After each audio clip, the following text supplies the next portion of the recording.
लालू प्रसाद आए तो बहुत सारी चीजें देखने को मिली, लेकिन उनका भी कार्यकाल बहुत लंबा नहीं रहा, क्योंकि आपको पता ही था कि कांग्रेस को सत्ता से बाहर करना, यहाँ कांग्रेस डोमिनेट करती थी। कांग्रेस का डोमिनेशन यहाँ से आगे भी चलता रहा। बिहार पूरी तरह से एक पिछड़े राज्य के रूप में जाना जाता था। ओरमा ग्रुप, जो सोचता है वो करता है। आपके अपने सपनों का आशियाना। नमस्कार, एक बार फिर से आपका बहुत बहुत स्वागत करते हैं। बाबा वाणी आप देख रहे हैं और बाबा वाणी में परंपरा के अनुसार हम अपन भोजपुरी के 4 गो लाइन से शुरू करी ले। आज हम जो विषय लेकर वो लोग के सामने आयल बानी, ये विषय काफी सारगर्भित भी बा और बिहार के इतिहास, भूत भविष्य वर्तमान तीनों के कहीं ना कहीं एक लेखा जोखा बा। आवे वाला समय का कही, अब नीतीश बाबू के बाद के संभारी बिहार, ये सारा बात आज चर्चा के विषय बा। लेकिन 4 गो लाइन से शुरू करता नहीं कि सफर अब हुआ जारी बा। सफर अब हुआ जारी बा, वक्त आजकल तनी भारी बा। वक्त आजकल तनी भारी बा, सियासत राह खोज लेवेले। सियासत राह खोज लेवेले, वक्त बदले के फिर से तैयारी बा। सिंपल सी बात है कि आप ये अच्छी तरह से जान रहे हैं कि लोकतांत्रिक प्रक्रिया में चुनाव होते हैं, आम जनता अपने नेता को चुनती है और वो नेता मुख्यमंत्री का चयन करते हैं।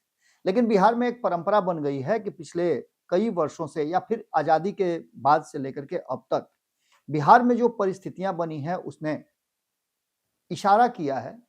1952 में जब पहला चुनाव हुआ इस आजाद भारत में बिहार का, उससे पहले आपको बता दें कि बिहार में कुछ परिस्थितियां ऐसी बनी थी कि 1937 से लेकर के, या उससे कहा जाए कि 1937 से लेकर के 1939 तक, और फिर 1939 के बाद 46 से लेकर के 52 तक, जब तक आम चुनाव नहीं हुए थे तब तक निश्चित रूप से बिहार में कोई तो कोई होगा। श्री बाबू थे उस समय। श्री कृष्ण सिंह उस समय बिहार के मुख्यमंत्री नहीं, प्रधानमंत्री, बिहार प्रांत के प्रधानमंत्री हुआ करते थे।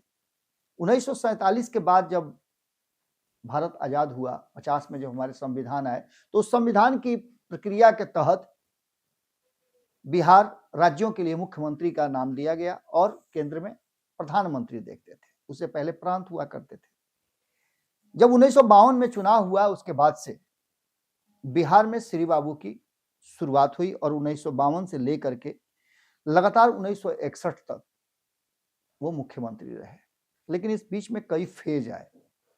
उस फेज में 1957 के चुनाव में जब श्री बाबू चुनाव लड़ने जा रहे थे तो उनके सामने अनुग्रह बाबू थे। अनुग्रह बाबू उप मुख्यमंत्री थे और कहीं ना कहीं अनुग्रह बाबू ने जिस तरह से आधुनिक बिहार की जो स्थिति थी, जिस तरह की बातें चल रही थी, उसमें श्री बाबू को ऐसा लगा कि वो थोड़ा कमजोर पड़ रहे हैं। इस पूरी कहानी को लेकर के उन्होंने अनुग्रह बाबू से, हालांकि दोनों में बहुत बेहतर दोस्ती चलती थी, लेकिन 1957 में जब अनुग्रह बाबू ने उन्हें आश्वासन दिया कि कुछ भी नहीं होने जा रहा है, जो चल रहा था वही चलेगा, तो अंततः हुआ वही। श्री बाबू फिर से मुख्यमंत्री के रूप में चुने गए और जब मुख्यमंत्री के रूप में चुने गए तो उन्होंने शपथ देने के साथ साथ खूब फुट फुट करके रोए। ये तब की कहानी थी। और श्री बाबू के बारे में क्या कहा जाए, श्री बाबू ने इस बिहार को एक शिल्पकार की तरह ऐसे सजाया जिस पर आज बिहार खड़ा है। औद्योगिकरण की नींव उन्होंने रखी और अकेले बेगूसराय में 13 औद्योगिक इकाइयों को स्थापित किया। उसके बाद इतने बड़े पैमाने पर बिहार में कोई डेवलपमेंट, औद्योगिकरण देखने को नहीं मिला। ये तब की बात मैं कह रहा हूं जब बिहार पूरी तरह से एक पिछड़े राज्य के रूप में जाना जाता था। सीमेंट के कारखाने खुले, इसके अलावा उन्होंने चीनी मिल की इकाइयां स्थापित की और भी कई कल कारखाने, कोई कागज के कारखाने खुले। ये सब कुछ उन्होंने अपने कार्यकाल में प्रारंभ किया। 1957 के चुनाव में अनुग्रह बाबू और सत्येंद्र बाबू के बीच में जो हुआ वो तो मैंने बता दिया आपको, लेकिन उसके बाद ये वो वक्त था जब कहीं ना कहीं यहाँ कांग्रेस डोमिनेट करती थी। कांग्रेस का डोमिनेशन यहाँ से आगे भी चलता रहा और ये सिलसिला सत्येंद्र बाबू तक आया। सत्येंद्र बाबू भी मुख्यमंत्री बने, लेकिन इस बीच में आपको बता दें कि सत्येंद्र बाबू 1957 के चुनाव के बाद अनुग्रह बाबू जब आगे बढ़े तो उसके बाद सत्येंद्र बाबू जो है उनको बिहार की बागडोर दी गई और बिहार की बागडोर देने के बाद कई ऐसी बातें हैं कि श्री कृष्ण बाबू के बाद किसी भी कांग्रेसी मुख्यमंत्री ने अपना कार्यकाल पूरा नहीं किया है। इस बीच में आपको बता दें कि एक और धारा बही जिसमें वरिष्ठ समाजवादी और राजद के राष्ट्रीय उपाध्यक्ष वर्तमान में जो थे शिवानंद तिवारी, उन्होंने 1965 में पटना के गांधी मैदान में अपने पिता रामानंद तिवारी और कर्पूरी ठाकुर के बाद जो बाद में मुख्यमंत्री भी बने थे उनके साथ उस समय को याद करते हुए कई बातें कही है। तब राम मनोहर लोहिया की बात कर लें, इस अभियान को शुरू किया था और उसमें जबरदस्त लाठीचार्ज हुई थी। उस लाठीचार्ज में रामानंद तिवारी, कर्पूरी ठाकुर, कपिल देव सिंह, शिवानंद तिवारी और भाकपा नेता चंद्रशेखर सिंह, कई लोग घायल हुए थे। वहां से एक नई धारा की शुरुआत हुई और बिहार के लोगों ने यह समझ लिया कि कांग्रेस का समय धीरे धीरे समाप्त हो रहा है। यहां से एक नई कहानी, नई पटकथा लिखी जाने लगी और यहां लोहिया ने सोशलिस्ट पार्टी का प्रजा सोशलिस्ट पार्टी में विलय कर लिया। इनके संयुक्त जो प्रयास हुए, चूंकि आपको पता ही था कि कांग्रेस को सत्ता से बाहर करना था और जो हुआ था उसमें दोनों को मिलाकर के एसएसपी यानी संसोपा नाम की एक पार्टी बनाई गई और उस पार्टी ने जिस तरह से काम शुरू किया उसमें कहीं ना कहीं समाजवादी पुट भरा जाने लगा और कांग्रेस को यह बताया जाने लगा कि कांग्रेस कहीं ना कहीं सवर्ण डोमिनेट पार्टी है और उसको लेकर के 60% भागीदारी को लेकर के एसएसपी ने पिछड़े वर्गों के लिए 60% उनकी भागीदारी सुनिश्चित करने की बात की। उन्होंने एक नारा भी दिया था कि संसोपा ने बांधी गांठ पिछड़ा पावे 100 में 60, जिसको अब कहा जाता है कि 100 में 80, जिसको लेकर के आपने देखा भी होगा यूजीसी को लेकर के विभिन्न चीजों का। आज इस तथ्य को रखने के पीछे का एक बड़ा कारण है कि विधानसभा का सत्र शुरू होने जा रहा है और उससे पहले सब अपने अपने हिसाब से अपनी गोटियां बैठा रहे हैं, फिट कर रहे हैं। 1967 से 1972 के बीच में बिहार में एक नया फेज आया।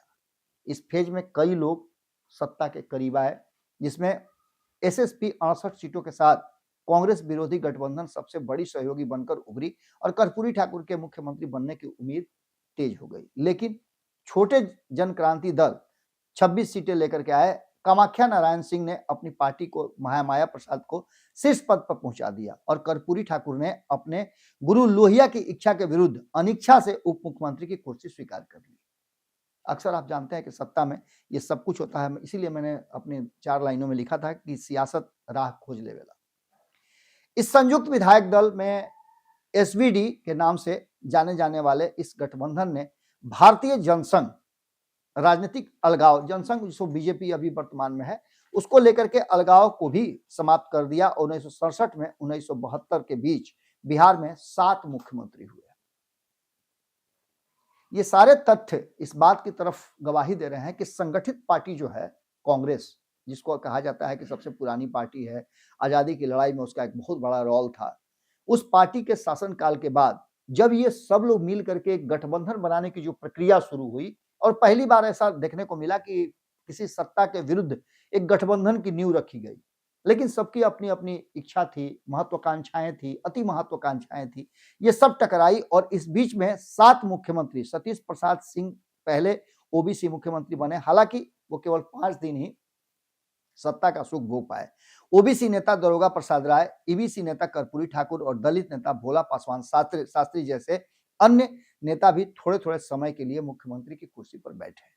यह बिहार की समाजवादी राजनीति का पहला जो वास्तविक कहा जाता है खूंटा गाड़ना था, वो खूंटा गाड़ दिया गया।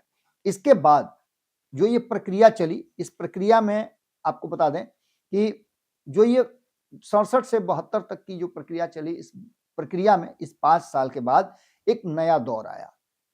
इस बीच 70 में ही जयप्रकाश नारायण को ऐसा लगने लगा था कि वो अगर आगे नहीं बढ़ते हैं तो बिहार में समाजवाद की धारा को समाप्त कर दिया जाएगा और उसके लिए क्रांति करनी पड़ेगी। जयप्रकाश नारायण ने संपूर्ण क्रांति की शुरुआत की। गुजरात के नवनिर्माण आंदोलन से प्रेरित होकर के उन्होंने इस आंदोलन को शुरू किया था और छात्र आंदोलन के नेतृत्व के लिए उन्होंने सेवानिवृत्ति ले ली थी। प्रधानमंत्री इंदिरा गांधी ने 1975 में आपातकाल लागू किया और ये वो खाद पानी था जो समाजवाद को लहलहाने लगा। आपातकाल की स्थिति में जब इंदिरा गांधी ने 1975 में ये लागू किया, उसके बाद से छात्र नेता लालू प्रसाद से लेकर के नीतीश कुमार, उसके अलावा दर्जन भर नेता, नाम गिनाना मुश्किल है, दर्जन भर से भी ज्यादा नेता उस समय जयप्रकाश नारायण के उस आंदोलन में कूद गए और 1977 जब इंदिरा गांधी ने आपातकाल हटाया तब तक उनकी सरकार से बहुत नाराजगी थी। अलोकप्रिय सरकार के रूप में उन्हें जाना जाने लगा था और इसको लेकर के समाजवाद की जो वृक्ष बेल थी वो बहुत तेजी से बढ़ने लगी। इसमें लालू प्रसाद, नीतीश कुमार जो आज बिहार में राजनीति की धुरी बने हुए हैं, 35 साल से ये दोनों बिहार की सत्ता पर 1990 से लेकर अब तक काबिज है। इस बीच में कुछ बातें और भी आई और दूसरी लहर जो चल रही थी उसमें समाजवादी वर्चस्व की दूसरी लहर के चिन्हित किए गए कुछ नेता थे, जिसमें पिछड़े वर्ग के नेता कर्पूरी ठाकुर थे। तो दूसरी तरफ लालू प्रसाद और नीतीश कुमार का भी उदय हो चुका था। इनके साथ साथ सुशील मोदी से लेकर के रविशंकर प्रसाद से लेकर के अश्विनी चौबे, ये बहुत सारे नेताओं का नाम मैं गिना सकता हूं। ये सब कुछ सामने आया। कर्पूरी ठाकुर बिहार के मुख्यमंत्री की कुर्सी पर बिठाए गए। जनता पार्टी का प्रयोग बाद में विफल हो गया, लेकिन इसने एक बार फिर से बिहार की समाजवादी नब्ज को पहचानने, कांग्रेस की अक्षमता को उजागर करने का काम किया। यहां से एक नई शुरुआत हुई, लेकिन इसी बीच में एक बीजारोपण हो गया था।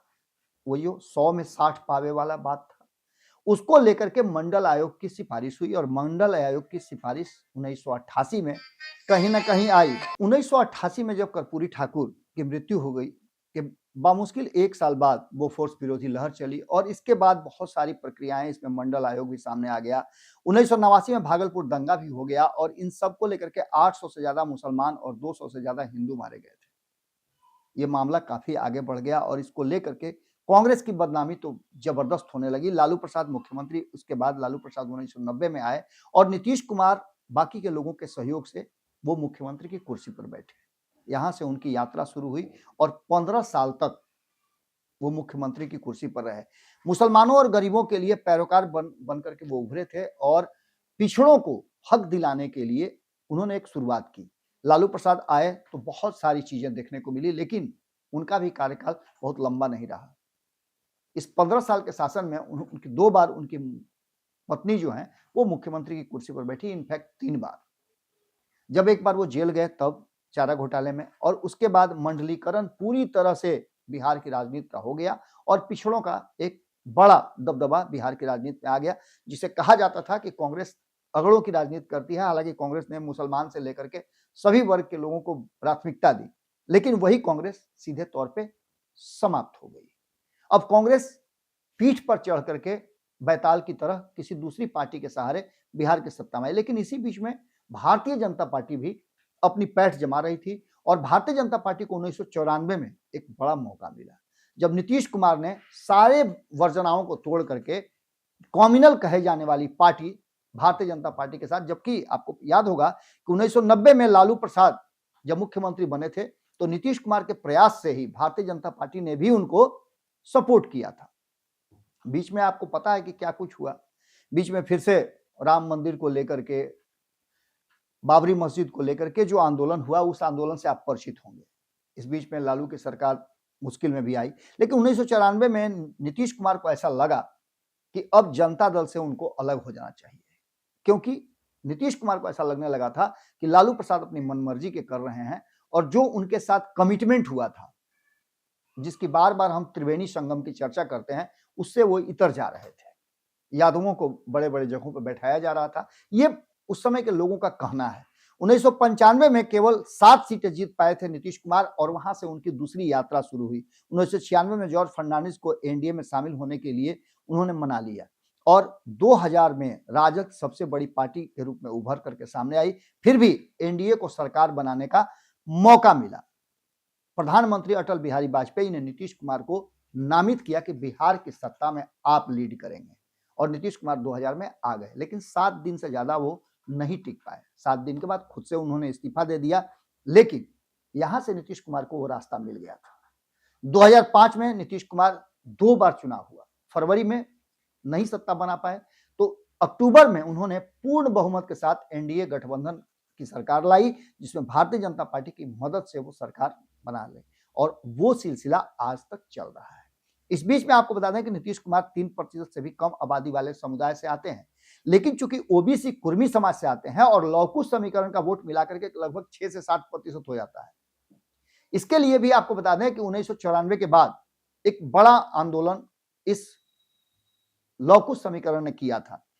उन्हें बिहार में लंबे समय तक मुख्यमंत्री और श्री कृष्ण सिंह के बाद रिकॉर्ड तोड़ दिया। उन्होंने उनका भी रिकॉर्ड तोड़ करके मुख्यमंत्री की कुर्सी पर विराजमान रहे। आगामी चुनाव तक ये सारी बातें देखना होगा कि 25 से 30 तक क्या कुछ निकल के सामने आता है, लेकिन इस बीच में बहुत सारी ऐसी बातें हैं जो कहीं ना कहीं इशारा कर रही हैं कि अब नीतीश के बाद कौन संभालेगा बिहार की सत्ता और नीतीश कुमार की कुर्सी। इसमें कई नाम आपके सामने होंगे।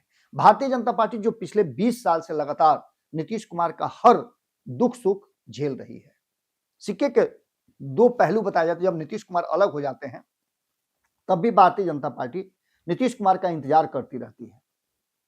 ऐसे में भारतीय जनता पार्टी प्रबल दावेदार अपने आप को मान रही है कि आने वाले समय में नीतीश कुमार से सत्ता हस्तांतरित करेगी, लेकिन ये सत्ता नीतीश कुमार आसानी से जाने नहीं देंगे। उनके पुत्र तैयार हैं और कई लोग हैं जो इस सत्ता के लिए अपनी तैयारी कर रहे हैं। चिराग पासवान ने भी कह दिया कि वो बिहार की राजनीति करना चाहते हैं।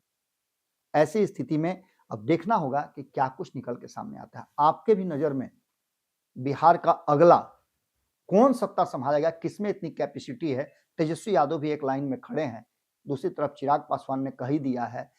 इसके अलावा और कई नाम हैं, निशांत से लेकर के और कितने भी नाम जुड़ा लीजिए आप, सभी नाम हैं। और एक बात तय मान के चलिए कि भारतीय जनता पार्टी चाह करके भी किसी सवर्ण को बिहार की गद्दी नहीं दे पाएगी, क्योंकि भारतीय जनता पार्टी के पास उतना कैपेसिटी अभी के समय में नहीं है। भले ही वो 89 सीटें जीत करके आई है, लेकिन फिर भी भारतीय जनता पार्टी अगर चाहती भी है तो वो संभव नहीं होगा, क्योंकि नीतीश कुमार तब विद्रोही तेवर अपनाएंगे। और ऐसी स्थिति में कौन होगा बिहार का अगला मुख्यमंत्री, नीतीश कुमार की कुर्सी कौन संभालेगा, हम आप पर छोड़ करके जाते हैं। क्योंकि हमने आपको शुरू में बताया था कि वक्त बदले के फिर से तैयारी बा, यानी सत्ता अपन राह खोज लेवेला, लेकिन वक्त बदले के फिर से तैयारी बा। ये वक्त बिहार के कहाँ लेके जाई, केकरा हाथ में जाई, ई रउआ लोग से हम पूछा तनी। कमेंट बॉक्स में अपन राय जरूर देव कि रउआ केकरा के देखा तनी कि बिहार के सत्ता उ संभाल सकेला, मजबूत खूटा गाड़ के बिहार के विकसित राज्य के श्रेणी में ले आ सकेला। आज यहीं विदा लेते हैं। बहुत बहुत धन्यवाद। नमस्कार। आपके सपनों को हमने सजाया है, ई होम्स पैनोरामा को हमने बनाया है। ई होम्स मेरा एक सपना था जिस पे मैं पिछले 4 साल से काम कर रहा था। हमने जो बनाया है वो सबने है माना। ई होम्स पैनोरामा में हो आपका भी आशियाना।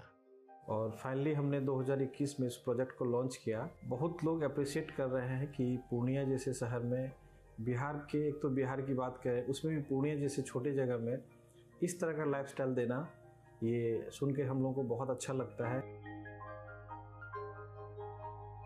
ई होम्स में हमने कुछ और भी किया है, जैसे हम जिस जगह में रह रहे हैं हमारे फैमिली सिक्योर हो, उनको सिक्योरिटी का ध्यान में रखा है। आपकी सुविधा और सुरक्षा आपके लिए खास है, ये आपका विश्वास है। इसमें आर्टिफिशियल इंटेलिजेंस का 7 लेयर सिक्योरिटी का हमने इस्तेमाल किया है। लस ग्रीन कैंपस को बनाया है। यदि हमारा बाउंड्री वाल है तो वो वर्टिकल गार्डन है। ये जितनी भी फैसिलिटी होता है एक इंटरनेशनल टाउनशिप में ई होम्स है, ये हम लोग विश्वास नहीं कर पा रहे हैं। जो भी हमारे मित्र दोस्त या जो भी हमारे बाहर के बाहर आते हैं तो हम लोगों को बहुत अच्छा सुनने को मिलता है और बहुत अच्छा क्रेडिट मिल रहा है। वो सारा हमने सिर्फ एक बिल्डिंग नहीं बनाया, हमें एक बहुत अच्छा लाइफस्टाइल दिया ई होम्स में, और मेरा एक सपना था जिसको मैं आज फुलफिल होते हुए देख रहा हूँ। ये आपका आवास है। ई होम्स पैनोरामा में अब आपका निवास है। E Homes Panorama, luxurious, lifestyle redefined. Panorama group, जो सोचता है वो करता है। अगर ये वीडियो पसंद आई और वह बिहार के राजनीति और बिहारियत से सरोकार रखेनी तो सब्सक्राइब बटन दबा के चैनल के सब्सक्राइब कर ली। ओजे एगो घंटी बा, ओकरा बटन दबा देला से कुल सटीक और मारक खबर रुआ मुफ्त में मिल जाई। अगर रुआ पत्रकारिता के हमनी के नया प्रयोग में सहयोग कर चाहतानी तो ज्वाइन बटन दबा दी। पेटीएम नंबर नोट कर ली 9386816700।